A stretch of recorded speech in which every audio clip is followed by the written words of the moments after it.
ભરૂચના આમોદ મામલતદાર કચેરીના કમ્પાઉન્ડમાં આવેલ એક ઓફિસમાં ભાજપ કાર્યાલયને લઈને આમોદ મામલતદારના ચેમ્બરમાં કોંગ્રેસ પાર્ટી દ્વારા ધરણા પ્રદર્શન કરવામાં આવ્યું છે, જેમાં આમોદ કોંગ્રેસ તાલુકા પ્રમુખ સહિત કાર્યકરોએ મામલતદારની ઓફિસમાં જ ધરણા ઉપર બેસી વિરોધ કર્યો છે।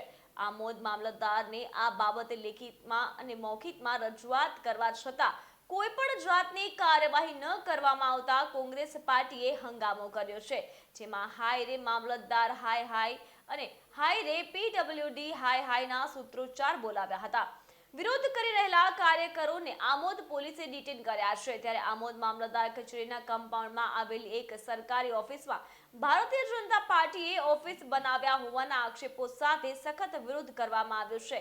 અત્રે ઉલ્લેખનીય છે કે મામલતદાર આ બાબતને અમારી કોઈ રજૂઆતે ધ્યાને ન લેતા અમે આગળ કોર્ટમાં ફરિયાદ કરીશું અને કલેક્ટર કચેરીએ પણ જાણ કરી આગળ કાર્યવાહી હાથ ધરીશું, તેમ તાલુકા કોંગ્રેસના પ્રમુખે જણાવ્યું હતું। આજે અમે આમોદ મામલતદાર કચેરી ખાતે જે ભારતીય જનતા પાર્ટી દ્વારા જે કાર્યાલય ખોલવામાં આવ્યું છે એના સંદર્ભમાં અમે 2-3 મહિના અગાઉ મામલતદારશ્રીને અરજી આપી હતી। એ બાબતે કોઈ નિરાકરણ નહીં આવતા આખરે અમારે આજે બુધવારે ધરણા પર બેસવાનો કાર્યક્રમ હતો, તે અમારો સફળ થયો છે। બીજું કે મામલતદાર પણ એક રાજકીય હાથો બનીને જે ભાજપની કાર્યાલય ખોલાઈ છે તેમાં કોઈ અમને જવાબ સ્પષ્ટપણે આપતા નથી ને આજ દિન સુધી કોઈ કાયદેસરના પગલાં એમની સામે ભર્યા નથી। તમે કઈ રીતના કહી શકો છો કે અહીંયા ભાજપનું કાર્યાલય છે? સ્પષ્ટપણે દેખાઈ આવે છે, ચાલો અમે તમને બતાવીએ। અહીંયા અમારી તાલુકા ભાજપ તાલુકા પ્રમુખ હોય જાતે જ બેસે છે ત્યાં।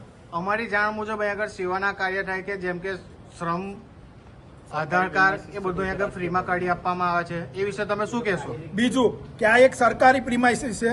આજે ધારો કે કોઈ ત્રાહિત વ્યક્તિ સરકારી મિલકતમાં પ્રવેશ કરે છે તો મામલતદાર કેવા એક્શન લે છે એમની સામે, તો આ લોકો સામે કેમ નહીં? બસ એ મારો પ્રશ્ન છે। અહીં ભાજપને કે સંગઠન મીટિંગ કે કોઈ બીજા પ્રોગ્રામ ભાજપ દ્વારા કરવામાં આવે છે? બધા ભેગા થાય છે, ભાજપના સંગઠનના લોકો બધા ભેગા થાય છે। એના તમારી પાસે કોઈ પ્રૂફ ખરો? વિડીયો આપેલા છે,